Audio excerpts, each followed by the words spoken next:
Hello everyone, I hope you all are doing great. आज है 22 अक्टूबर और आज हम स्टार्ट करते हैं इंडियन एक्सप्रेस और द हिंदू के इम्पॉर्टेंट आर्टिकल्स के एनालिसिस। पहला जो आर्टिकल है आज का वो गगनयान से रिलेटेड है। गगनयान क्या है? एक बेसिकली मिशन है इसरो का जिससे इंसानों को स्पेस में भेजा जाएगा। ठीक है, तो उसी से रिलेटेड कुछ टेस्टिंग की गई थी। टेस्टिंग किससे रिलेटेड की गई थी? बेसिकली अगर मान लो कुछ इमरजेंसी आ जाती है मिशन के दौरान, लोगों को ले जाने के दौरान, और उस वजह से हमें अगर मिशन अबॉर्ट करना पड़ता है तो उस क्रू को सेफली एस्केप किया जा सके, उससे रिलेटेड एक टेस्ट किया गया था और वो सक्सेसफुल रहा। तो यही बात बता रखी है, ISRO launched Gaganyaan's first flight test abort mission. Flight test abort mission, और it is first of 2 abort missions. 2 abort missions होंगे, उसका पहला था ये। किसके लिए? वही जो मैंने बताया, to test crew safety mechanism for the Gaganyaan mission. इससे इफेक्टिवनेस चेक की गई भाई किसकी? क्रू एस्केप सिस्टम की, in taking the crew module to safety, कि भाई सेफ जगह उसको एस्केप किया जा सके in case of emergency during the Gaganyaan mission. अब ये जो टेस्ट व्हीकल था ये सिंगल स्टेज लिक्विड रॉकेट है एंड लॉन्च कहाँ से किया गया था? तो ये सतीश धवन स्पेस सेंटर है श्रीहरिकोटा में, वहाँ से, एंड इट इज़ सक्सेसफुल। इसी के साथ हमारे गगनयान का फेज़ 1 कंप्लीट होता है। अब गगनयान क्या है? वैसे हम इसके बारे में पहले डिस्कस कर चुके हैं, मगर एक बार ब्रीफ में फटाफट मैं बता देती हूँ। ये बेसिकली इंडिया का पहला ह्यूमन स्पेस फ्लाइट मिशन होने वाला है। इसमें 3 फ्लाइट्स भेजी जानी है, 2 अनमैन्ड और 1 मैन्ड, और इससे बेसिकली क्रू को 3 मेंबर्स का क्रू जाएगा और उनको 300 to 400 किलोमीटर के ऑर्बिट पे भेजा जाएगा, जिसको लो अर्थ ऑर्बिट भी कहा जाता है। ये बेसिकली 5 से 7 दिन तक का मिशन होगा अपना। और इसके पेलोड्स की बात करें तो एक सर्विस मॉड्यूल होगा, एक क्रू मॉड्यूल होगा। क्रू मॉड्यूल में लोग जाएंगे। और तो और अगर बाकी कंट्रीज़ की बात करें जिन्होंने ऐसे मिशंस पहले ऑलरेडी कर चुके हैं तो वो हैं यूएस, रशिया, चाइना। बस यही 3 कंट्रीज़ हैं to have conducted human space flights yet. And launch किससे किया जाएगा गगनयान? इसरो का जो GSLV Mark 3 है, geo synchronous satellite launch vehicle, which is a 3 stage heavy lift vehicle, उससे ये लॉन्च किया जाएगा। तो बस इतना ही है इसमें। अब बढ़ते हैं आगे। नेक्स्ट आता है हमारा नैनो पार्टिकल्स। नैनो पार्टिकल से रिलेटेड बेसिकली ये न्यूज़ आई है। हालांकि हम सुनते रहते हैं कि पार्टिकुलेट मैटर 2.5 है या पार्टिकुलेट मैटर 10 है, जो एयर पोल्यूट करते हैं काफ़ी और हमारी हेल्थ के लिए अच्छे नहीं होते। उनकी तो काफ़ी बातें होती है, लेकिन कुछ नैनो पार्टिकल्स होते हैं जो कि बहुत बहुत ज़्यादा छोटे होते हैं, वो हमारे लिए बहुत ही ज़्यादा हार्मफुल साबित हो सकते हैं। It has emerged as a silent but potent threat, हमें पता नहीं होता। ये बहुत ही छोटे होते हैं, मतलब यूँ मान लो कि 600 times smaller than the width of the human hair. Human hair कितना पतला होता है, उससे भी मतलब 600 टाइम्स स्मॉलर। तो जस्ट थिंक अबाउट इट कि कितने छोटे हैं। And it poses the ability to infiltrate the body. ये बेसिकली बॉडी में कहीं ना कहीं से इन्फिल्ट्रेट कर लेते हैं, और ये सिर्फ लंग्स को ही नहीं बल्कि ब्रेन को भी अफेक्ट कर सकते हैं। जी हाँ, यह है कंसर्न की बात। इसके अलावा क्योंकि इनकी साइज़ काफ़ी छोटी होती है, due to their ultra fine size they can be suspended in the atmosphere for a long period. काफ़ी टाइम तक ये एटमॉस्फेयर में रह सकते हैं, काफ़ी लॉन्गर डिस्टेंसेस ट्रैवल कर सकते हैं, जिसकी वजह से काफ़ी हेल्थ इश्यूज़ होने के चांसेस होते हैं। अगर नैनो पार्टिकल्स की बात करें तो उनके डायमेंशंस की बात करें तो 1 से लेकर 100 तक नैनोमीटर इनका जो है डायमेंशन होता है, मतलब कि बहुत बहुत बहुत छोटा। और तो और इनकी छोटी साइज़ होने की वजह से क्या होता है ना कि हमारे जो बॉडी के नेचुरल डिफेंस मैकेनिज़्म होते हैं उनको भी एस्केप कर लेते हैं, उनको बाईपास कर लेते हैं। जैसे कि डिफेंस मैकेनिज़म्स क्या होते हैं, जैसे कि कुछ हमारे जो म्यूकस होता है, जो म्यूकस लाइनिंग होती है हमारे रेस्पिरेटरी ट्रैक्ट की, या फिर कुछ फिल्टरिंग एक्शन होते हैं नोज़ के, या फिर ऐसे ही कुछ बैरियर्स होते हैं ताकि कुछ चीज़ें ब्रेन वगैरह में इन्फिल्ट्रेट ना कर पाएँ। लेकिन इनकी साइज़ इतनी छोटी होती है कि ये इन सबको भी बाईपास कर देते हैं। तो ये है चिंताजनक बात। और तो और इस क्योंकि ये ब्रेन को अफेक्ट कर सकती है, इसीलिए पार्किंसन और अल्जाइमर के केसेस कितने बढ़ रहे हैं आजकल वो आपको पता ही होगा। ये बेसिकली माइंड से रिलेटेड कुछ इश्यूज हो जाते हैं जिसमें चीज़ें याद नहीं रहती। पार्किंसन और अल्जाइमर वो वाली चीज़ें होती है, ठीक है। और इसी के साथ ये हमारा ख़त्म होता है। नेक्स्ट न्यूज़ आती है हमारी अपार। अब ये क्या है, इसका फुल फॉर्म देखें तो automated permanent academic account registry. ये बेसिकली एक आईडी दी जाएगी स्टूडेंट्स को। It's like one nation one student ID registration scheme. और ये of course ministry of education के अंदर ही आएगी क्योंकि एजुकेशन से रिलेटेड है, स्टूडेंट्स से रिलेटेड है।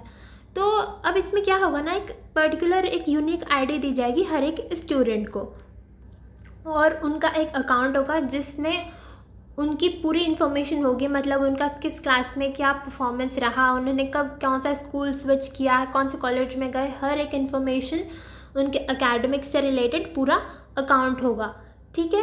तो it assigns a unique identification number two students using their Aadhaar number with parental consent. और तो और इससे क्या हो पाएगा ना कि वही बता रखा है कि it will help in streamlining the admission process when students transfer between educational institutions nation wide. हमारे नेशन में किसी भी इंस्टीट्यूशन में जाएंगे ये, तो उसमें ये इनको ट्रांसफ़र करने में जो इनका जो पूरा प्रोसेस होता है उसमें हेल्प करेगा। उसी के साथ इनका जो ये पूरा सिस्टम होगा जिसको एड्यू लॉकर बोला जा रहा है, इसमें पूरा डिजिटली ट्रैक होगा जो उनका एकेडमिक प्रोग्रेस होगा या को करिकुलर जितने भी अचीवमेंट्स होंगे कि भाई वो स्पोर्ट्स में कैसे थे, पढ़ाई में कैसे थे, किस क्लास में उन्होंने कैसा परफॉर्मेंस किया, वो सारी इन्फॉर्मेशन इनकी इस वाले अकाउंट में होगी, ठीक है। अब इसमें जो आधार नंबर लिंक होगा वो एक्चुअली मास्क किया जाएगा, वो नहीं रिवील किया जाएगा while sharing the data with other government users. अब इसमें बेसिकली स्टूडेंट्स अपने जितने भी अचीवमेंट्स हैं उनको डिजिटली स्टोर कर सकते हैं। जैसे एग्ज़ाम के रिजल्ट्स हो गए, उनके लर्निंग आउटकम्स हो गए, उनके कुछ ओलंपियाड्स वगैरह जो देते हैं उसमें कुछ अचीवमेंट्स हो गए, स्पोर्ट्स या कहीं से उन्होंने स्किल ट्रेनिंग ली थी, वो सब चीज़ें हो गई, वो सब उनको डिजिटली स्टोर करने में हेल्प करेंगी। और तो और जो उनका क्रेडिट स्कोर होगा, स्टूडेंट्स का जो क्रेडिट स्कोर मिलेगा उनके अचीवमेंट्स के बेसिस पर, वो उनको हेल्प वो उस चीज़ को यूज़ कर सकते हैं फॉर देयर हायर एजुकेशन या फिर एम्प्लॉयमेंट पर्पज़ के लिए फ्यूचर में। और तो और इससे गवर्नमेंट को भी हेल्प मिलेगी। गवर्नमेंट इससे क्या ट्रैक कर सकती है, ये ट्रैक कर सकती है कि स्टूडेंट्स कौन सा स्टूडेंट कहाँ तक पढ़ रहा है, कौन कब ड्रॉप कर रहा है, ताकि अच्छे से स्टेप्स ले सकें ताकि उनको मेन स्ट्रीम में लाया जा सके वापस, या फिर उनको कुछ स्किल्स दिए जा सकें, ठीक है। तो ये था हमारा अपार। ऑलराइट, अब बढ़ते हैं आगे। ये है news paint brush swift butterfly. ये एक तरीके की बेसिकली बटरफ्लाई है जिसको बावरीज फरी, मुझे नहीं पता इसको कैसे प्रोनाउंस करना है, मगर हाँ ये भी बोलते हैं, ठीक है। अब ये पहली बार फोटोग्राफ की गई है, पहली बार मिली है कहाँ पे, हिमाचल प्रदेश में, ठीक है, पहली बार, पहले कभी नहीं मिली। अब वैसे कि इस स्पीशी की डिस्कवरी कब हुई थी, 1878 में, ठीक है। अब ये वाली स्पीशी बहुत ही रेयरली मिलती है, जो हमारे वेस्टर्न हिमालयाज़ वाले एरिया हैं वहाँ पे बहुत ही रेयरली मिलती है, मोस्टली ईस्ट वाले रीजन में हमें मिलेंगी। और तो अगर हम हिमाचल प्रदेश की बात करें, वहाँ पे हमारी जो बटरफ्लाई स्पीशीज़ हैं इंडिया में जितनी भी, उसका 25% तो हिमाचल प्रदेश में ही मिलती है। सोचिए कितना डाइवर्स है, ठीक है। इसके अलावा जैसे कि मैंने बताया, its habitat distribution is common in north east, central and south India, alright. लेकिन और उत्तराखंड में रेयर है, थोड़ा रेयरली मिलती है। और ये आइडेंटिफाई कैसी होती है, इस पर बेसिकली 2 सेपरेटेड स्पॉट्स होते हैं इसके अपर फोरविंग सेल पे। अब और इसके जो स्पीशी लार्वे होते हैं, they feed on bamboo and some other grass species. ये देखो, ये रही आपके पिक्चर में butterfly, this is paint brush swift butterfly. And क्योंकि ये स्पॉट की गई है, it's a good sign, it is a sign, it's an encouraging indication of flourishing biodiversity. ठीक है, तो ये न्यूज़ थी इससे रिलेटेड। अब बढ़ते हैं आगे। नेक्स्ट आता है मार्स क्वेक। अब भाई मार्स क्वेक क्या है? अर्थ क्वेक क्या होता है? अर्थ क्वेक होता है भाई जो भूकंप आता है अर्थ के ऊपर, वैसे ही जो मार्स के ऊपर आ रहे हैं, जो हमारा प्लैनेट है मार्स, उस पर जो भूकंप आएंगे, क्वेक आएंगे, उनको मार्स क्वेक बोल देते हैं। तो वही है यहाँ पे, it refers to the seismic activity और quakes occurring on the planet Mars. अब क्या होता है ना कि जो नासा का इनसाइट लैंडर है, ये बेसिकली मार्स को स्टडी करने के लिए ही डेडिकेटेड है नासा का ये वाला मिशन।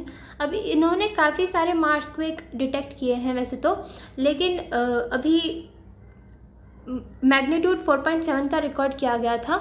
और तो और अभी कुछ रीसेंट फाइंडिंग्स, कुछ रीसेंट रिसर्च के बाद कुछ इनको ये पता चला कि जो मई 2022 में मार्स क्वेक था वो टेक्टोनिक था, it was tectonic in origin. ठीक है, हालांकि कई बार मार्स क्वेक्स आते हैं, लेकिन ये वाली जो स्टडी है कि इट्स टेक्टोनिक, ये थोड़ा रीसेंट फाइंडिंग है। काफ़ी सारे अलग अलग रीजन्स हो सकते हैं, लेकिन ये भी एक रीज़न है।